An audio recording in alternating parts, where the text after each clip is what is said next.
যেহেতু আমাদের এখানে কোনো অনুষ্ঠান নেই, সেই জন্য আমরা যদি এক মিনিট চুপ করতে হবে।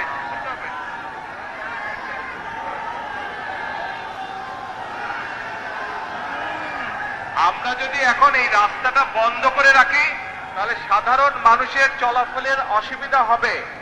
যেহেতু আমাদের আজকে এখানে কোনো কর্মসূচি নেই, সেই জন্য আমরা চেষ্টা করি যত দ্রুত সম্ভব রাস্তাটাকে খুলে দেওয়ার জন্য, যাতে সাধারণ মানুষ চলাফেরা করতে পারে স্বাভাবিকভাবে।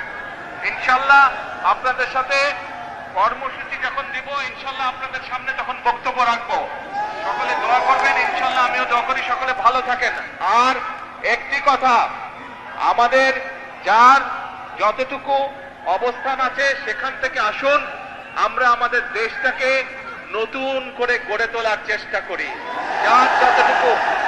যার পক্ষে যতটুকু সম্ভব আমরা সচেষ্ট হই দেশের জন্য। কোথাও যদি রাস্তায় একটি কাগজ পড়ে থাকে, ময়লা হয়ে থাকে, দরকার হলে সেটাকে আমরা সরিয়ে দিব।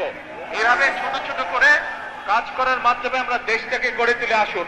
আর এখন আমি সকলকে অনুরোধ করব, দ্রুত আমরা রাস্তাটাকে খালি করে দেই, যাতে সাধারণ মানুষ চলাফেরা করতে পারে। সকলে ভালো থাকবেন, ইনশাল্লাহ আমার জন্য দোয়া করবেন। দেশনেত্রী খালেদা জিয়ার সুস্থতার জন্য দোয়া করবেন। আল্লাহ হাফেজ। বাংলাদেশ জিন্দাবাদ।